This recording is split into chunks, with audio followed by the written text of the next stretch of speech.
di dalam membangun itu fondasinya cukup kuat gitu tentang keadilannya, tentang kesalingannya dan juga tentang keseimbangan gitu karena itu satu harus sama kuat lain ya, fondasinya ketiga-tiganya harus kuat baik suaminya maupun istrinya.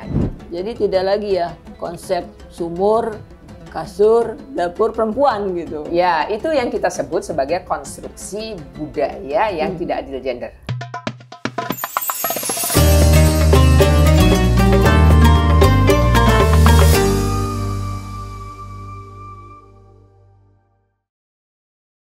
Assalamualaikum warahmatullahi wabarakatuh. Alhamdulillahirabbil alamin. Wassalatu wassalamu ala asyrafil anbiya'i wal mursalin Sayyidina Muhammadin wa ala alihi wa sahabatihi ajmain. Amma ba'du. Alhamdulillah pada hari ini kami dari LKK PBNU dalam program Tadabbur Ramadan dengan tema menebar rahmah bersama keluarga maslahah. Alhamdulillah pada kali ini kami bersama Mbak Maria Ulfah Ansor. Assalamualaikum Mbak Maria. Waalaikumsalam warahmatullahi wabarakatuh. Sehat selalu Mbak Maria? Alhamdulillah. Alhamdulillah. Ya, alhamdulillah kami bisa bersama dengan Mbak Maria yang saya yakin para pemirsa sudah tidak asing lagi dengan beliau. Beliau adalah wakil ketua di Lembaga Kemaslahatan Keluarga PBNU atau disebut LKK PBNU dan juga sebagai komisioner ya Mbak Maria, komisioner di Komnas Perempuan. Alhamdulillah bersama orang hebat loh kita saat ini. Makasih. Iya. Ya, kali ini kita akan membahas tentang prinsip-prinsip keluarga maslahah ya Mbak Maria. Karena memang keluarga itu suatu kelompok kecil yang terdiri dari ayah, ibu, dan anak. Yang diinginkan idealnya adalah keluarga itu keluarga yang maslahah, yang berbakti kepada orang tua, hubungannya baik sesama, untuk tidak terjadi sesuatu ya Mbak Maria, bahwa diinginkan keluarga itu sejahtera, bahagia tentunya. Nah, bagaimana Mbak Maria bisa kamu ceritakan tentang apa itu bangunan keluarga maslahah itu sendiri? Ya, terima kasih. Assalamualaikum warahmatullahi wabarakatuh. Waalaikumsalam warahmatullahi wabarakatuh. Terima kasih kepada LKK PBNU dan juga kerjasama dengan Kemenak ya yang sudah memberikan kesempatan pada saat ini untuk berbincang tentang keluarga maslahah. Nah, terkait dengan bangunan keluarga maslahah itu sebenarnya bangunannya itu cukup komprehensif ya. Selain juga tentang prinsip-prinsip keislaman, landasan keislaman, kemudian juga secara spesifik karena kita ini adalah lembaga kemaslahatan keluarga di PBNU, tentu di situ juga ada landasan ke-NU-an. Nah, selain kedua landasan keislaman, ada landasan ke-NU-an, ini juga kemudian ada landasan lain atau ada prinsip lain ya bahwa kalau kita mengandaikan sebuah rumah keluarga maslahah itu dalam sebuah keluarga itu terdiri dari berbagai elemen kan. Yang pertama ada pilarnya. Bangunan Jadi kalau kita menganalogkan keluarga maslahah itu seperti sebuah rumah, dari sebuah unit rumah itu ada yang disebut dengan pilar. Rumah kan ada pilarnya. Nah, ini pilar-pilarnya juga di dalam keluarga maslahah juga disebutkan gitu. Kemudian selain pilar juga ada fondasi. Ada fondasinya, ada dasarnya gitu ya. Sebelum kita membangun, dimulainya kan juga dari dasarnya. Lalu di dalam rumah kan juga ada atapnya. Lalu ada suasana kebatinan, suasana kekeluargaannya seperti apa yang di dalam keluarga maslahah. Nah, yang paling mendasar saya kira prinsip yang paling mendasar tentu di dalam keluarga itu ada fondasi, di dalam rumah itu ada fondasi. Jadi di dalam keluarga itu juga ada fondasi. Nah, fondasi dari keluarga maslahah itu setidaknya ada tiga ya. Apa saja itu ada tiga prinsip. Yang pertama adalah tentang keadilan. Kemudian yang kedua adalah ada prinsip kesalingan. Kemudian ada prinsip kemaslahatan ya. Nah, ini prinsip-prinsip ini menjadi hal yang sangat penting saya kira untuk diketahui gitu. Jadi supaya apa yang akan kita harapkan di dalam membangun itu fondasinya cukup kuat gitu tentang keadilannya, tentang kesalingannya dan juga tentang keseimbangan gitu. Karena itu satu sama lain fondasinya ketiga-tiga aja harus kuat. Baik suaminya maupun istrinya gitu. Anak gimana itu anak? Anak juga. Jadi pada saat keluarga ini sudah terbangun gitu ya, tentu salah satu dari cita-cita pernikahan kan biasanya menginginkan anak ya. Nah, anak itu menjadi bagian dari keluarga juga menerapkan prinsip yang sama. Jadi secara bersama. Betul. Jadi prinsip-prinsip yang tadi dikatakan terkait dengan keadilan itu atau dalam bahasa Arabnya disebutkan al-adalah, ini berlaku untuk semua pihak di dalam perkawinan dan keluarga supaya saling bersikap adil pada diri sendiri maupun juga pada orang lain. Contohnya gimana? Kalau belum punya anak ya tentu pada pasangan kita, kemudian juga pada anak kita dan juga pada pihak lain yang ada di dalam keluarga kita. Jadi satu sama lain memperlakukan prinsip keadilan itu, termasuk juga dalam hal ini adalah keadilan gender.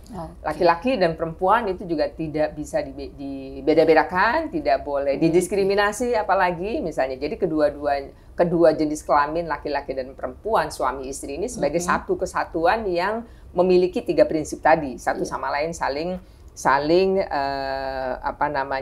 bersikap adil ya, baik kepada dirinya maupun kepada pasangan kita dan juga kepada orang lain. Itu contohnya gimana Mbak Maria kalau prinsip keadilan? Iya, prinsip keadilan itu cukup banyak ya. Misalnya ketika kita contoh yang sederhana di dalam nafkah misalnya. Betul. Nah, di dalam nafkah suami kan memang kalau kita mengacu pada undang-undang perkawinan, kewajiban memberi nafkah adalah suami. Ya. Lalu istri sebagai penerima manfaat ya, penerima manfaat.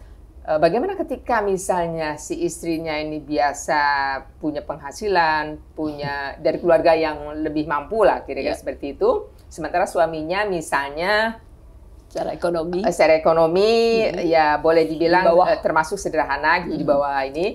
Nah ini kan soal keadilan dan soal rasa itu tidak bisa kemudian suaminya dituntut memenuhi nafkahnya seperti yang pengalaman dari istrinya, seperti yang keseharian istrinya. Karena nafkah itu diberikan oleh suami sesuai dengan kadar kemampuan dari suaminya. Jadi tidak adil juga, Kak. Itu yang disebut dengan tidak adil kalau istrinya menuntut nafkah seperti yang dia inginkan. Sementara suami ya tidak memiliki kemampuan itu. Jadi itu yang disebut keadilan. Dan suaminya juga tentu saja berusaha untuk memberikan seadil mungkin ya. Nah kemudian yang kedua, prinsip yang kedua saya kira ini ada yang disebut dengan muwazanah atau disebut dengan keseimbangan. Nah jadi selain tadi prinsip keadilan ada prinsip muwazanah, ini semua pihak dalam perkawinan dan keluarga itu sama-sama bersikap seimbang. Bersikap termasuk juga seimbang secara gender. Secara gender laki-laki dan perempuan sekali lagi itu juga mendapatkan porsi yang sama gitu ya, mendapatkan kira-kira sentuhan-sentuhan yang sama gitu ya, dan secara hakiki baik bagi perempuan khususnya dan laki-laki. Lalu prinsip yang ketiga adalah prinsip kesalingan yang disebut dengan mubadalah. Nah ini juga sama bahwa di dalam prinsip mubadalah ini menuntut kedua belah pihak, suami maupun istri atau semua pihak dalam perkawinan dan keluarga itu sama-sama saling mewujudkan kemaslahatan. Kira-kira seperti itu. Baik untuk diri sendiri maupun juga untuk pihak lain. Jadi dalam konteks ini tidak bisa misalnya prinsip-prinsip ini hanya berlaku untuk laki-laki atau suami saja atau istri saja, tetapi kedua belah pihak dua-duanya harus menerapkan prinsip itu. Seimbang ya. Baik, terima kasih.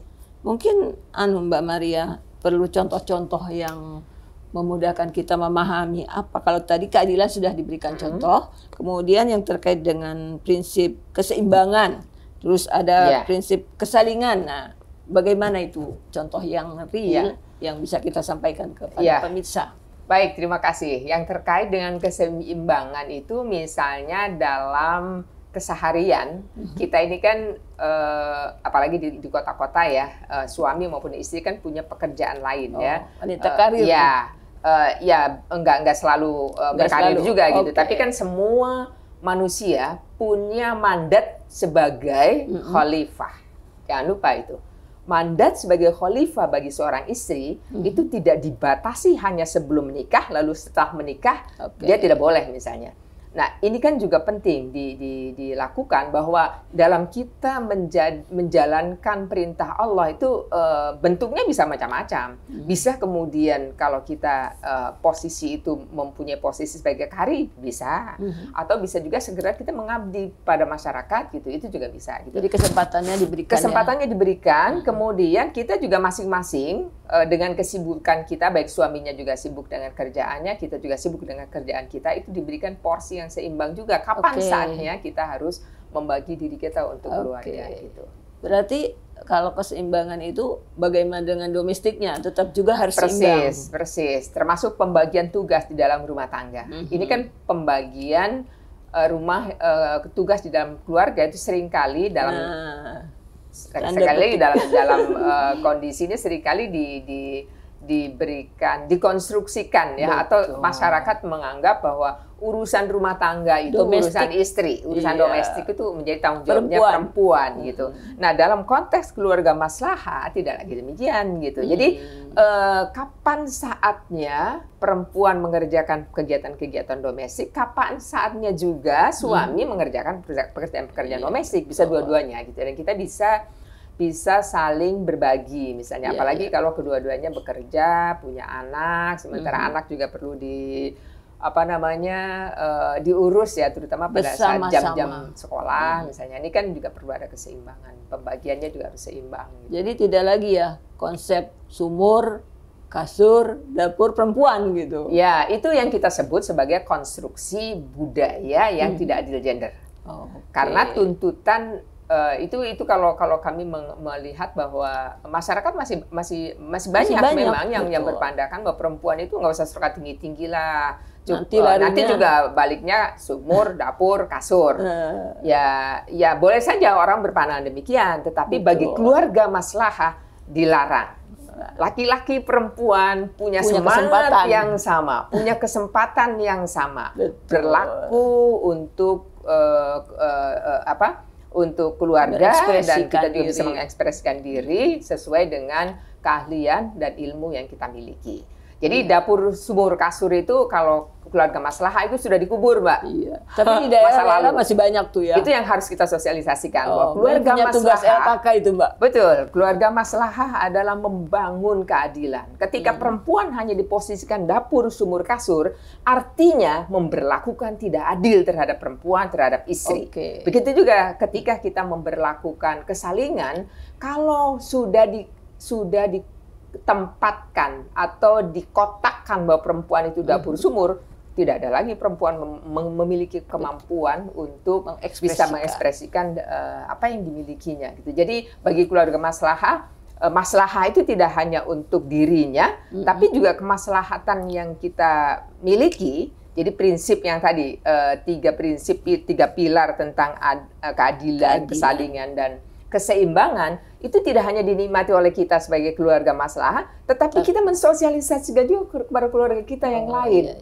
Jadi anak-anak kita juga mensosialisasikan juga tentang prinsip-prinsip ini kepada teman sebayanya dengan prinsip-prinsip yang sama. Suaminya juga sama, mensosialisasikan juga kepada para pasangan, para suami-suami di tetangganya untuk juga menjalankan nilai-nilai keluarga maslahah. Jadi harapannya dapur, sumur, kasur itu tidak lagi distigmakan kepada perempuan atau kepada istri, tetapi juga berlaku untuk suami dan keluarga yang lain.